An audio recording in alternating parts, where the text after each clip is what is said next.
Bienvenue sur le plateau média du Forum Le Monde Nouveau, la 5e édition ici à Odysseum Montpellier. Nous accueillons aujourd'hui Olivier Sarlat. Vous êtes directeur régional chez Veolia Eau, branche eau. Tout à fait, bonjour. Alors, bonjour. Ce Forum du Monde Nouveau est tourné autour des effets du réchauffement climatique. En tant qu'acteur territorial, j'imagine que Veolia est confronté aux effets du réchauffement climatique en premier lieu.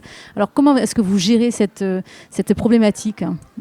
Vous avez tout à fait raison. C'est vrai que je pense que tout le monde a pris conscience ces dernières années que l'eau est un marqueur fort du changement climatique par ses manques et aussi par ses excès. Et que donc nous sommes confrontés en fait à trois enjeux. Un premier, c'est de sensibiliser les populations, quelles qu'elles soient, à ces enjeux liés à l'eau et au changement climatique, pour que tout le monde puisse parler du même langage, pour que les solutions après qui vont être mises en place ou imaginées collectivement soient adaptées et conviennent à tous. Ça, c'est le premier. Le second enjeu, c'est qu'en fait, le changement climatique, il est là, il faut nous y adapter. Donc, quelles sont les solutions d'adaptation pour pouvoir mieux gérer les ressources en eau, peut-être voir les diversifier, qui doivent être mises en place. Et la troisième, c'est comment pouvons-nous faire pour décarboner cette industrie liée au service de l'eau et de l'assainissement pour réduire nos émissions de gaz à effet de serre, pour que cette réduction ait un impact sur la non-élévation de la température à l'échelle planétaire. Alors revenons-en au point 2, la gestion de l'eau. Comment on gère mieux l'eau alors, en période de pénurie comme ça ? Alors il y a deux grands axes. Premier, ça va être bien sûr la gestion patrimoniale des réseaux. Il faut savoir qu'en France, en moyenne, c'est une statistique, 20% de l'eau qui est produite et mise en distribution est perdue dans des fuites d'eau. Donc il y a un véritable enjeu en termes de gestion, de détection et de réparation de ces fuites. Là, dans la réparation, on utilise plein d'outils. Alors des nouveaux outils. Des chiens renifleurs aussi, tu veux ? Exactement. Alors, j'allais y venir, mais je peux commencer par ça. Ça nous plaît beaucoup. Ça vous plaît beaucoup ? Très bien. Et en plus, c'est super intéressant et efficient. Pourquoi ? Parce qu'en fait, ces chiens que nous formons à détecter l'odeur du chlore. En fait, avant, ils ont eu une autre vie. Ils ont pu être chiens dans la police ou l'armée où ils détectaient soit des drogues, soit des explosifs. Donc, en fait, on les créance, ce qu'on appelle. C'est-à-dire que c'est vraiment un jeu pour eux. On les fait se balader sur le terrain et dès qu'ils sentent une odeur de chlore, en fait, ils s'arrêtent et donc on les récompense.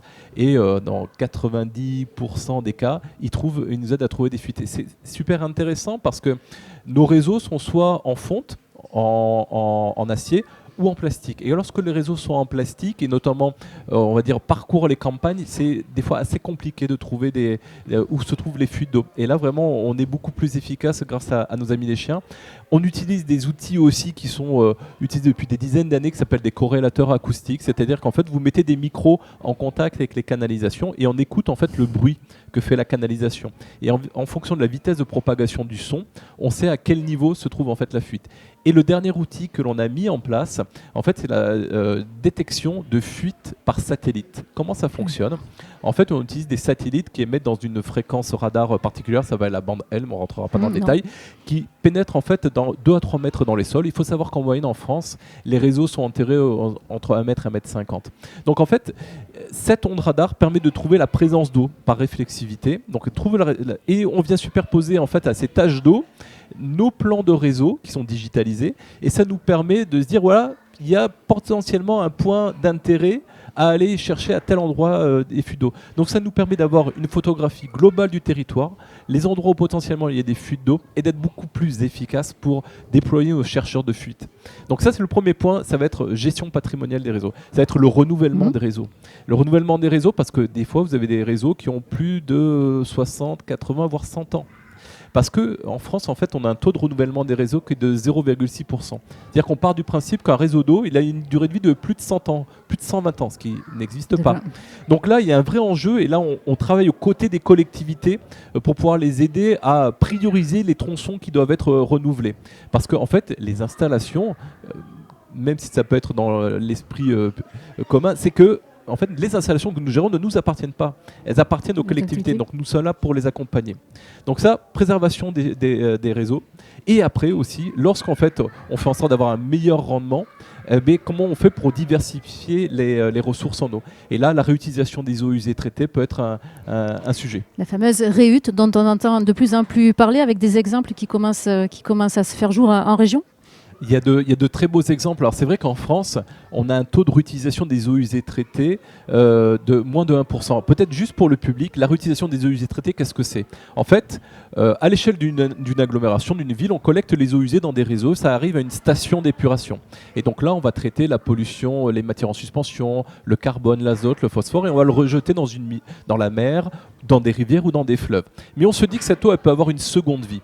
Donc on prend en sortie des stations d'épuration cette eau qui a été traitée, on lui apporte un traitement complémentaire, une filtration, une désinfection par ultraviolet, et on la rend au territoire.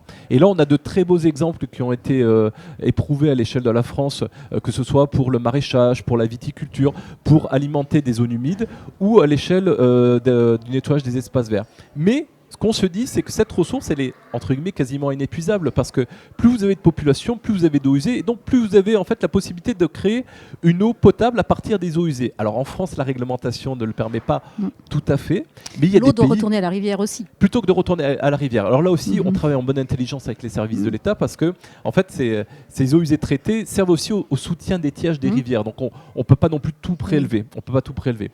Mais ce qu'on fait dans certains pays, c'est on produit véritablement de l'eau potable à partir des eaux usées. C'est le cas par exemple à Windhoek, qui est la capitale de la Namibie. On alimente plus de 200 000 personnes en eau potable fait à partir des eaux usées. Mais on a un exemple en France, la Vendée. Pourtant, on pourrait se dire la Vendée ne va pas manquer d'eau.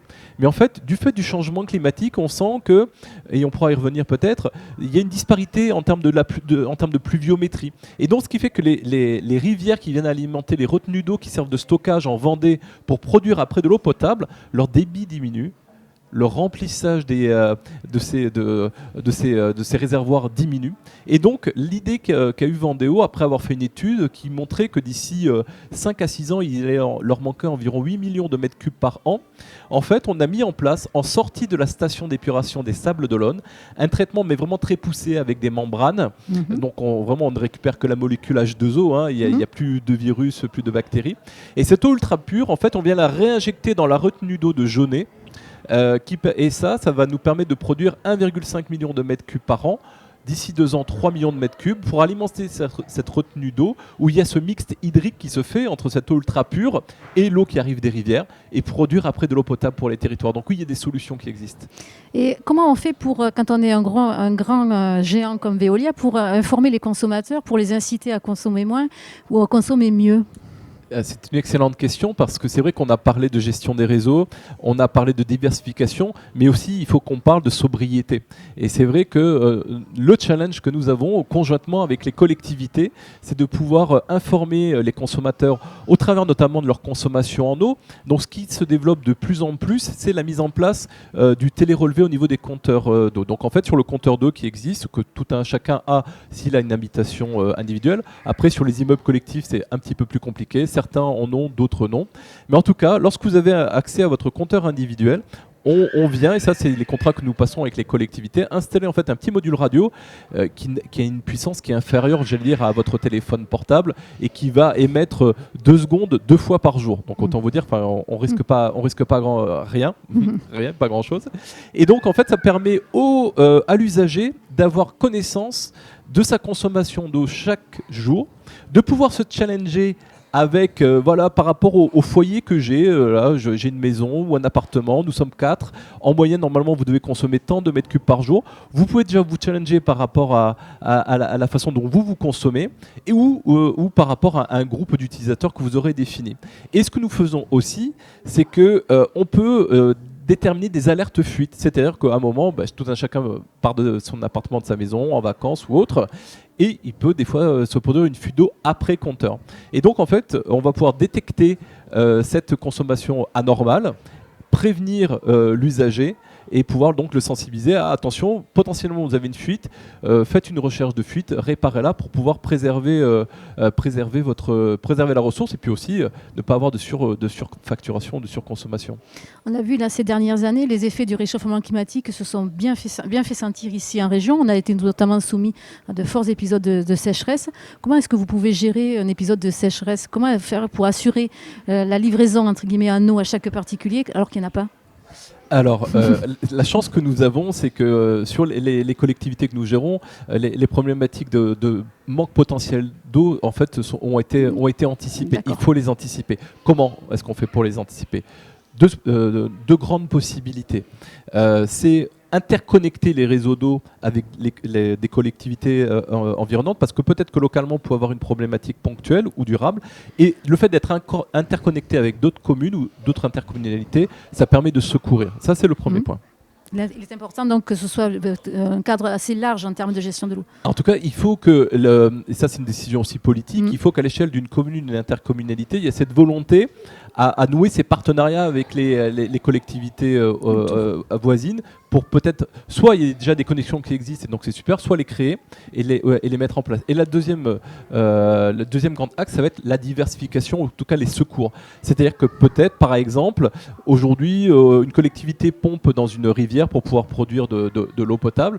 Peut-être de rechercher à certains endroits s'il y a la possibilité de pomper dans des nappes souterraines pour secourir au cas où il y a une problématique, soit de pollution sur la rivière, soit de diminution du débit du cours d'eau, avoir des forages en secours. Donc la diversification des sources d'alimentation, c'est aussi quelque chose d'extrêmement important.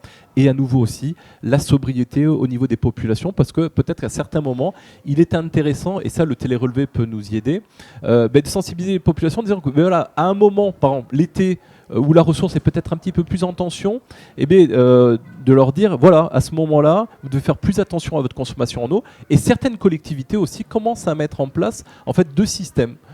Soit en fait un système qui est une tarification saisonnière, donc l'eau va être un petit peu plus chère l'été que l'hiver, pour que les populations aient cette sensibilité en disant voilà, si vous faites bien attention à votre consommation, et notamment l'été, vous allez payer moins cher.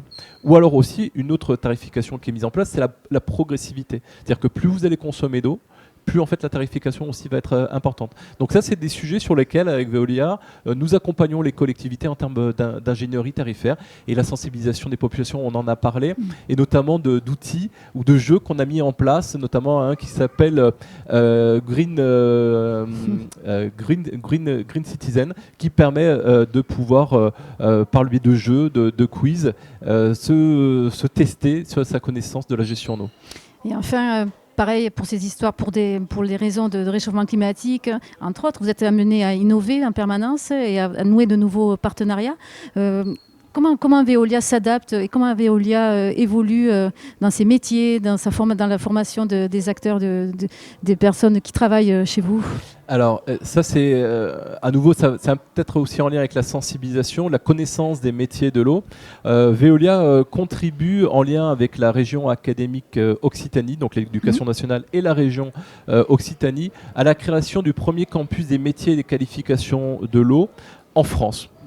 Avec toutes les problématiques de manque d'eau qu'on a pu connaître, il est assez étonnant que ce campus n'existe pas encore. Donc nous avons contribué à sa création. Elle devrait être annoncée prochainement. L'idée, c'est de pouvoir faire mieux connaître, de mettre en synergie toutes les formations qui existent autour des métiers de l'eau, déjà pour en commencer par l'Occitanie, autour d'un lycée totem qui va être le lycée Pablo Picasso à Perpignan, et en lien avec le monde des entreprises, faire évoluer les formations nécessaires aux métiers d'aujourd'hui et de demain au niveau de la filière de l'eau. Et un partenariat aussi avec l'école 42 donc de Perpignan. Et l'école 42 parce que nous avons une très forte digitalisation de nos métiers, et le fait de pouvoir travailler en coopération en lien avec l'école 42 Perpignan, pour nous c'est une vraie fierté, parce que c'est utile au territoire. Ça permet aussi d'aspirer de nouveaux partenaires, de nouvelles entreprises qui vont venir, on va dire, proposer des emplois autour de l'école 42, mais aussi pour nous de pouvoir immerger nos collaborateurs dans cette connaissance du numérique de plus en plus importante. L'intelligence artificielle en fait partie. L'intelligence artificielle, on va l'utiliser de plus en plus sur nos stations pour pouvoir optimiser les consommations énergétiques ou dans la gestion des ressources en eau. Voilà, donc l'école 42, c'est un partenariat qui est très intéressant. Culture Green, notre jeu aussi participe à attirer aussi de nouveaux talents. Olivier Sarlat, merci de nous avoir rejoints sur ce plateau média, et je vous souhaite donc un bon forum. Merci beaucoup.